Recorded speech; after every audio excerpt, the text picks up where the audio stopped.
Hello and welcome to your 21st Minecraft modding tutorial for Minecraft 1.2.5. This is Sagai1121 and let's go ahead and get started.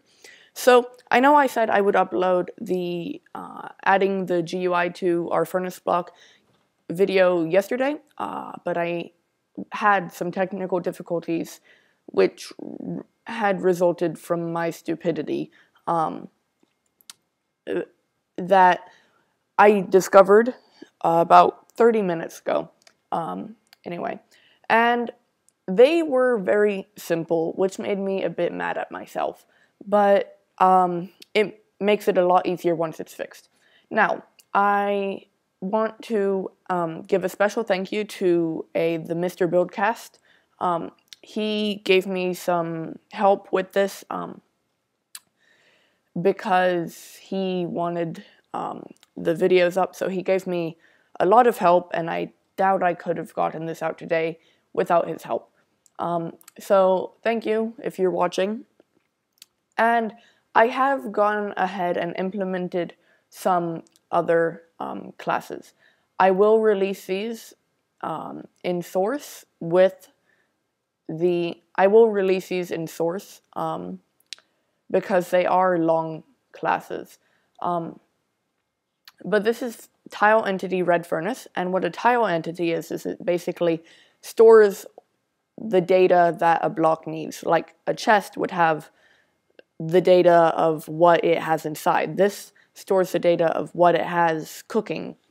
I also have GUI red furnace because, you know, we need our furnace GUI.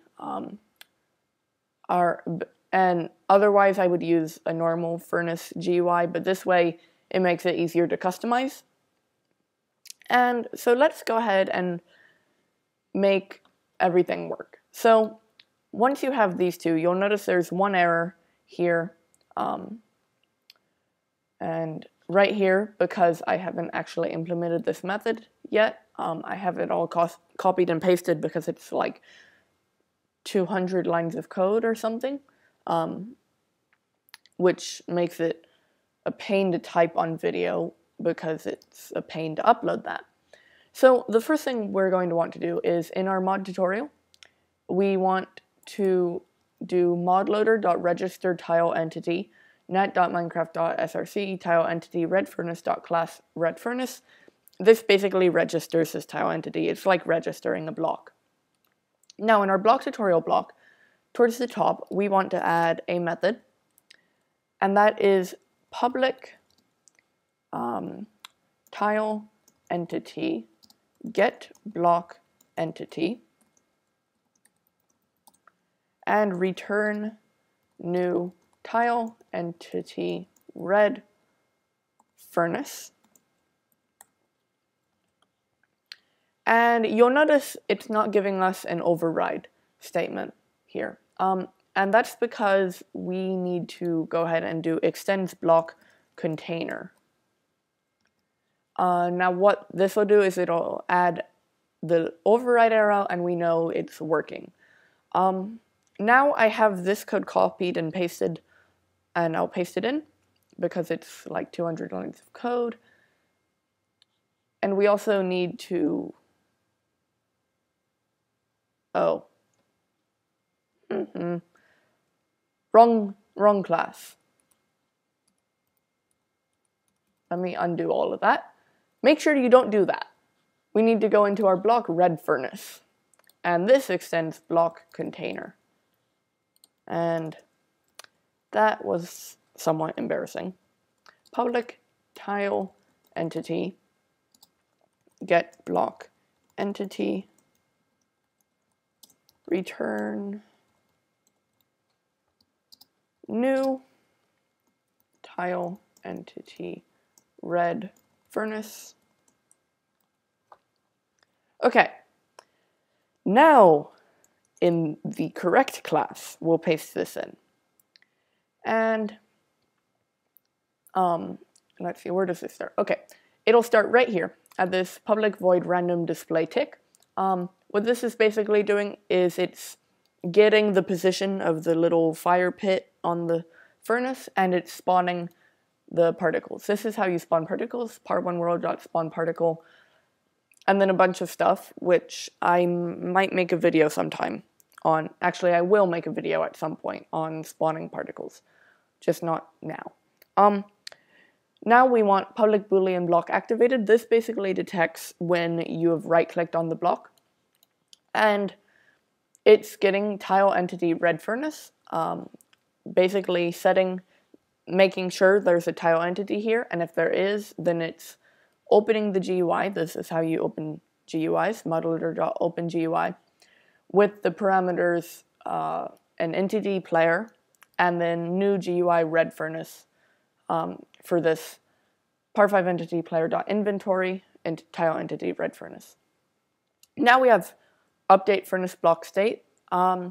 This really, it's not useful for ours since we don't have two separate block IDs for on and off. But it's good if you did, in which case you would have like a separate front block or something. Now we have public void on block removal, and what this is doing is it's basically the entire method of this is to get what's in the furnace and spill it out randomly if it's been destroyed. So now this is the tile entity red furnace class. I will cover this in the next video when we actually customize like cook speed and stuff. There's also, what you'll need is the container red furnace. This doesn't need to be messed with really. Just use this code. And you'll also need, actually I think that's about it.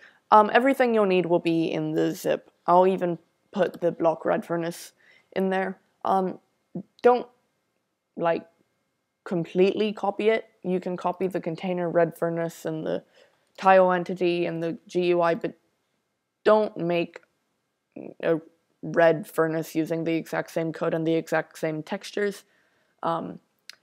Partly because then there would be a lot of duplicate mods out there. Anyway, so I'll cover all of this in the next couple videos when we cover customization, but let's go ahead and test this.